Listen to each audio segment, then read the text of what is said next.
look back years from now and say, oh, I couldn't stop them from killing off another generation. I had to go to school and take a test, or I had to update my Facebook status.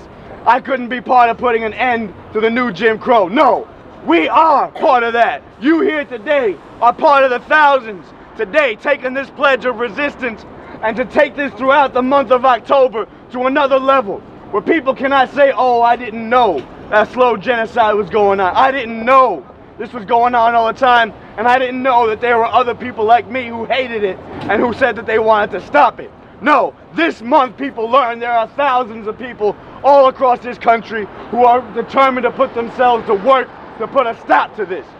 October 2014, the beginning of the end of mass incarceration, police terror, repression, criminalization of a generation, deportation and roundups of immigrants, incarceration of women. We say no more.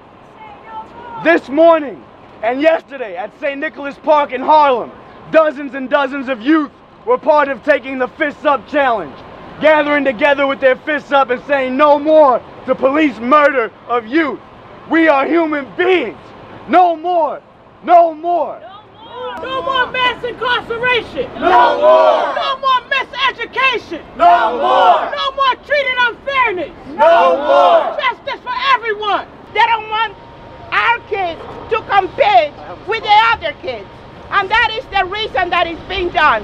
That is the teaching that they wanted to do to our kids. Where? In the prison system. So they do have a future. And the future for kids of color are the prison system. This is the way that this system deals with people that they have no future for. It's like Noche's shirt says there. This system has no future for the youth. Well, I'm out here as a revolutionary. That's why I'm doing this. But look, we're all out here together, whether you're with the revolution or not, whether you're a Christian, a Muslim, or however you come at it, we all have to say that we will not stand aside and let whether or not someone lives or how they live be determined by the color of their skin. That has to end, and we are acting to stop it.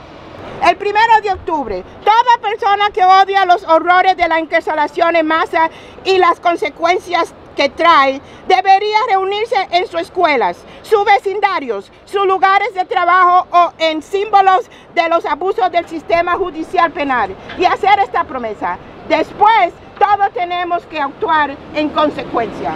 My name is Carl Dix. I'm a representative of the Revolutionary Communist Party, a co-founder with Cornel West of the Stop Mass Incarceration Network.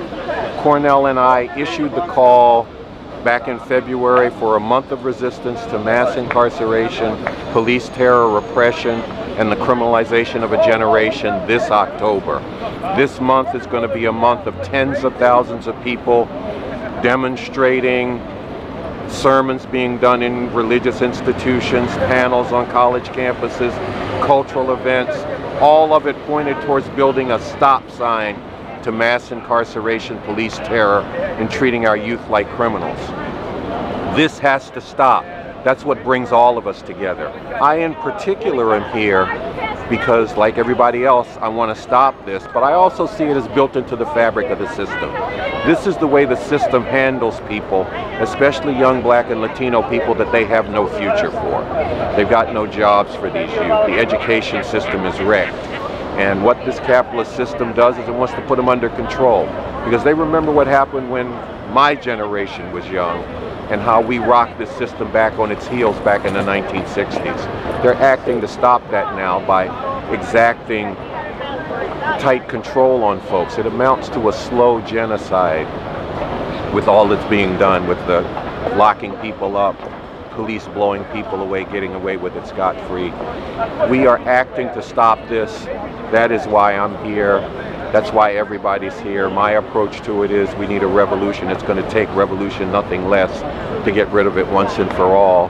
And if you need a revolution, you got to build up resistance. You got to get people standing up and saying no more. Because if people accept this in silence, then they will do even worse to us. We call this press conference today as part of launching the October month of resistance to mass incarceration, police terror, repression, and the criminalization of a generation. We're here today at City Hall to launch here in New York a whole month of activities, a whole month of resistance. People should go to the website, stopmassincarceration.net, to see the full range of activities that are going on here. And in particular, I want to highlight the October 22nd National Day of Protest to stop police brutality, repression, and the criminalization of a generation. Union Square, 1 o'clock. We're marching to Times Square. No school, no work, walk out, be in the streets on October 22nd to say no more. Police brutality and police murder are daily occurrences, yet brutal murdering cops are almost never punished for their crimes. Black and Latino people, especially the youth, are treated like criminals, guilty until proven innocent, if they can survive to prove their innocence. This criminalization has led to 2.2 million people being warehoused in prison, a 500% increase over the past 30 years. Tens of thousands of people in prison are subjected to the torture of long-term solitary confinement. Alongside this has risen a program of criminalizing and incarcerating undocumented immigrants. The color of a person's skin determines whether they live and how they live. Today we pledge Black Lives Matter, Latino Lives Matter, all lives matter. Mass incarceration, we say no more.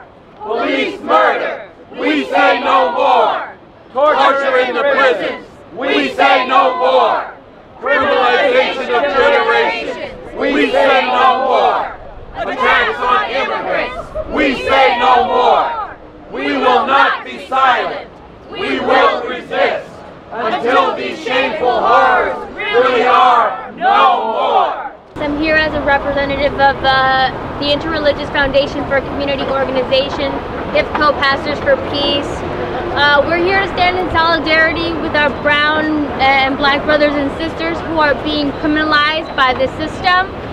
We stand in solidarity with our brothers and sisters who are fleeing their countries and migrating to this country and being treated like animals. They're being caged, specifically the children that are coming to this country unaccompanied, who have no rights and are being warehoused in various parts of this country with absolutely no rights, being exposed to mental anguish because they're just laying around in these prisons without knowing where they're going to go next. They might get deported back into their own countries, or they're going to stay in this country not knowing where they're going to go next. We are actually organizing a caravan down to the U.S.-Mexico border. We're leaving on October 10th. It's going to be an educational campaign where we're going to be educating people about the immigrant refugees, because we want to specifically change the dialogue. These people are not just immigrants, they are refugees. They are fleeing crises in their own countries that are a byproduct of U.S. foreign policy. So we want to change the narrative. They're not just illegal immigrants, they are refugees. We also want to call attention to the militarization of the U.S. border. They're not doing this to the Canadian border, which means that this is a direct attack on people of color. And so we want to invite you all to join us as we stop in Philadelphia, D.C., Durham, Atlanta, Jackson, Mississippi, Houston, San Antonio, Laredo, and McAllen, Texas, where we're going to be calling attention to the immigrant refugees and the militarization of our borders. I'm with the campaign to bring Mumia home, a newly formed group. For people who don't know, Mumia Abu-Jamal is a political prisoner. He's been in prison on death row for about, I'd say, 30 years. He was just recently released off of death row. He was convicted of killing a police officer in Philadelphia in 1982. And there is substantial evidence to prove that he did not kill this officer. It was someone else. The reason why I'm here today is to talk about the issue of police brutality. Is rampant in this country, and it's it's like to no end, and I'm thankful to the October 22nd Coalition for always highlighting that issue, always on October 22nd. So I encourage people within the sound of my voice to attend. I'm going to try to attend, and I thank you for inviting me as a member of the campaign to bring Mumia home to this important day of a whole month of resistance to police terror and the criminalization of our youth. I also want to announce that the campaign to bring Mumia home is having an event on Saturday, October the 11th. It's called, the title of the event is The World Stands With Palestine, and all oppressed people from Ferguson to Palestine, and we encourage you to come to that event. I'm from the Undoing Racism Internship Project. What we're focused on is uniting students across schools of social work to band together and to organize on our campuses and in our schools in order to undo the racist ideology that is so embedded in social work profession. And so one of the reasons why I'm here and why it's important for the internship project to be invested is because we know that the enslavement and exploitation of black and brown bodies is a founding institution in this country. And it continues to be so, manifesting in the prison industrial complex. But the role that social workers take and have in this society is huge. We are essentially the gatekeepers of every single oppressive institution in this society. And it's crucial and essential for us to embody anti-racism in our thinking and in our work and in our practice. And so I'm here representing the Undoing Racism Internship Project. I'm so happy to be here. If any of you would like more information, please let me know, give me your information, and I'll be able to contact you. We're here for Westchester County to be in solidarity with the Stop Mass Incarceration Network. We will all be showing up on October 22nd at 1 o'clock in Union Square to march. The mass incarceration of brown and black youth and people is incomprehensible, and as a white person who has never had to tell her son to be careful of the police, I stand in solidarity with all the women and all the mothers who've had their sons killed and incarcerated. And until everyone is treated equally, I will continue to stand with my brothers and sisters, as will many white folks continue to stand with all the brothers and sisters, so that mass incarceration ends. 2.2 million people in jail is unacceptable. Young men in solitary confinement is unacceptable.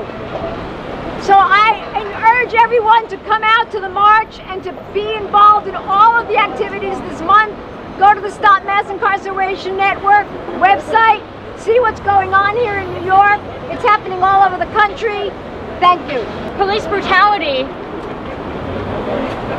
has no place in apprehending people. In addition to the 500% increase in the number of people behind bars in this nation, which happens to be the #1 nation with the highest percentage of people behind bars, we have the highest number of women behind bars. And not only are we saying women may be going to lose birth control, but we're putting them behind bars at an outlandish percentage. Right. So if we're going to throw a huge percentage of women into jails and a huge percentage of black and brown people behind bars, and we're going to have police brutality at an obscene number, an obscene rate, and after, in a month, we're going to kill 60 people, which is 2 a day.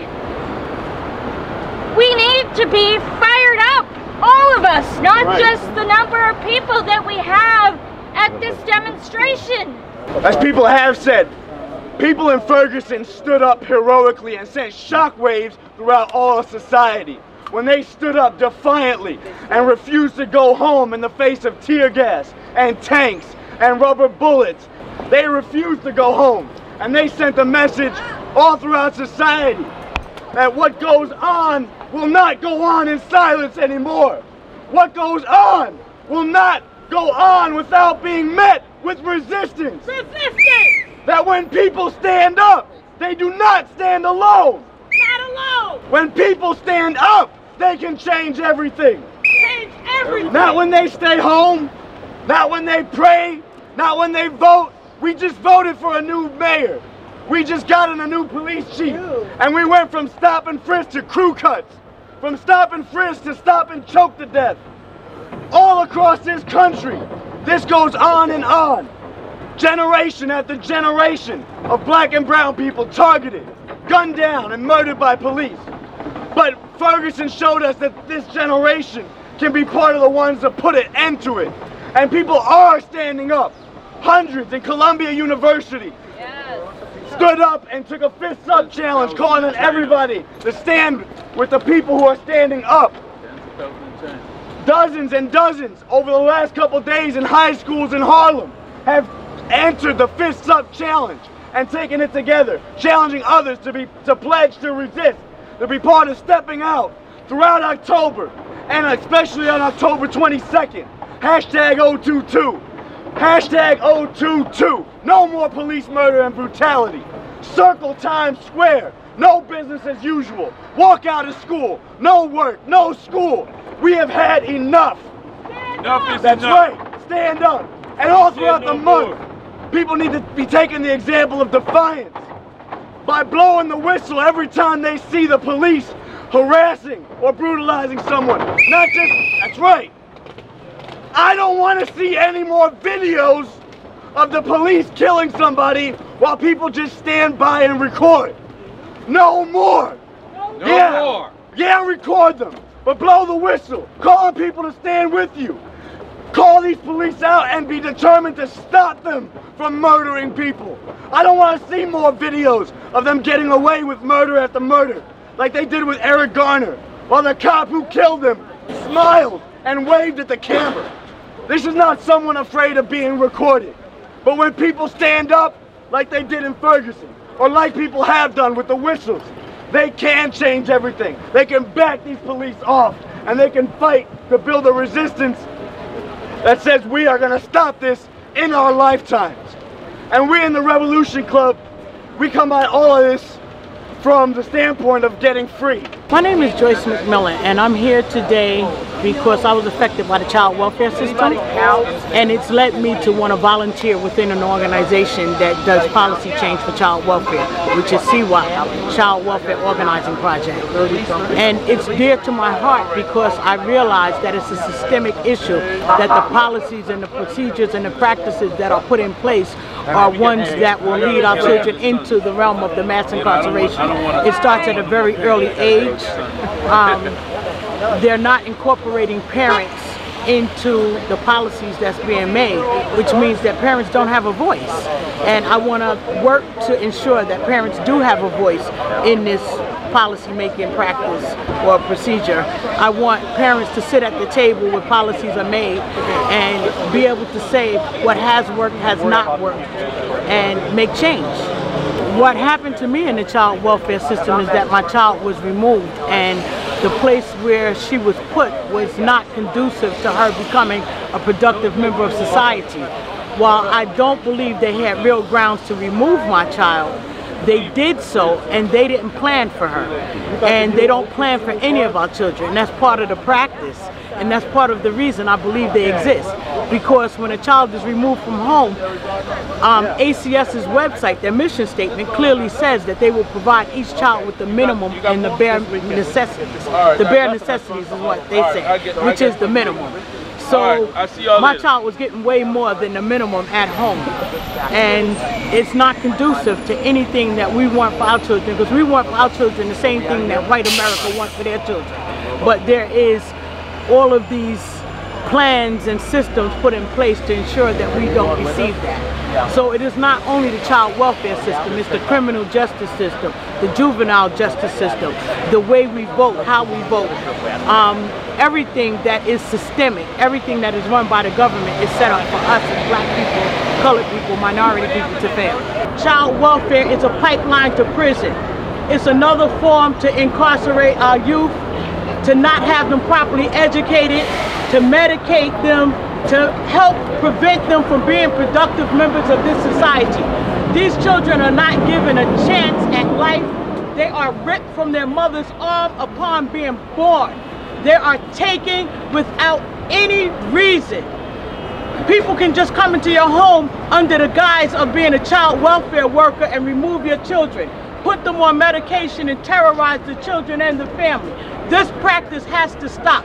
This is a practice and a policy that has been going on secretly in our society because the mass of the people don't understand that this exists. I say stop it today. Stand together against all of the systemic places that we have from our government that tends to hurt minority people and their families. Stop with the miseducation. Educational system is one of those systems. The policies from education and child welfare are all horrible. The mass incarceration is horrible. It all must change. The killing of our children, stop it today. Stand together.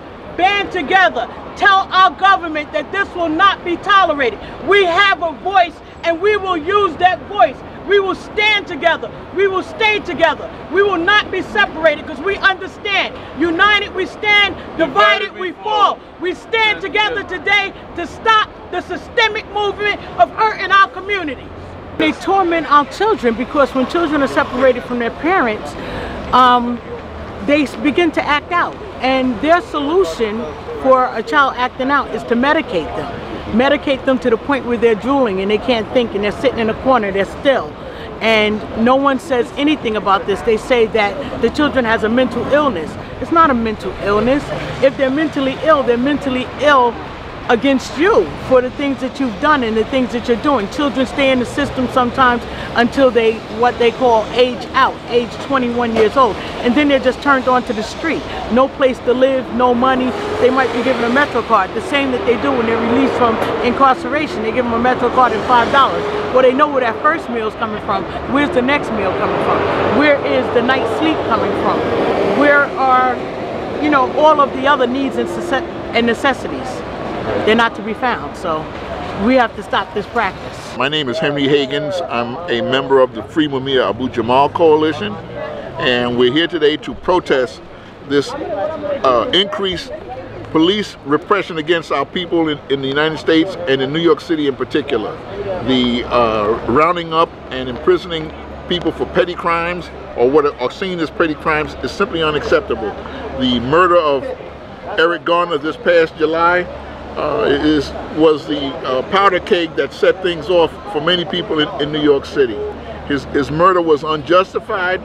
The police have yet to be brought to trial or justice for having committed this crime, and we need to make the public keenly aware, as well as the powers that be, to be keenly aware that this type of repression in our neighborhoods is simply unacceptable. The United States is known as the prison house of nations because it imprisons more people than any other nation on the planet. The late Eddie Ellis from On the Count fame and his cadre of thinkers, while in prison, identified 7 neighborhoods in New York City that provide the bulk of the prison population in New York State. They include, but are not limited to, the South Bronx, South Jamaica, Bed-Stuy, Brownsville, Harlem, East New York, etc. These neighborhoods feed the prison industrial complex. It's not acceptable. Giuliani, Bloomberg, and de Blasio are on the same team. Their job is to protect and defend the interests of the ruling class. Obama does the same thing, both at home and abroad. Obama and de Blasio have used African elements to win elections and fool people of color into supporting their candidacies. The hated stop and frisk practices began under Giuliani and continue under de Blasio. He is not a friend or ally to people of color or working class people, period. Eric Garner was murdered on the mayor's watch. He hired Braden, who started the broken windows practice. As Malcolm said, they make the victim look like the criminal and the criminal look like the victim. Again, it's unacceptable. Ferguson, Missouri is all of us. They set an example of how to resist police oppression, and we must support them. We must condemn and resist stop and frisk in no uncertain terms. The people united will never be defeated. El pueblo unidos jamás será vencidos. Down with stop and frisk. When our neighborhoods are occupied, resistance is justified. Obama's record speaks for itself. You know, he wages wars overseas under false pretenses. He says nothing about the conditions of poor and oppressed people in this country. He makes no effort to create jobs programs or denounce obvious examples of racism. He was lukewarm on the situation with Michael Brown in Missouri. His track record speaks for itself. He sides with the rich and powerful. He is their emissary. He is their chief executive officer, and he does nothing to relieve the suffering and oppression of poor people in the United States. The unemployment problem is out of control, and yet they always try to come out with these statistics that indicate, oh, well, their jobs are being replaced with the ones that have been lost. And this is not true. The billions of dollars that are wasted on wars of conquest, wars of imperial expansion, are things where the resources themselves could be used on behalf of humanity. He used his ethnicity as a shield and cover to enhance his prospects for being elected, and he hides behind that without even really acknowledging it to hoodwink and pacify people around the country. Today we pledge Black Lives Matter, Latino Lives Matter, all lives matter, mass incarceration. We say no more. Police murder.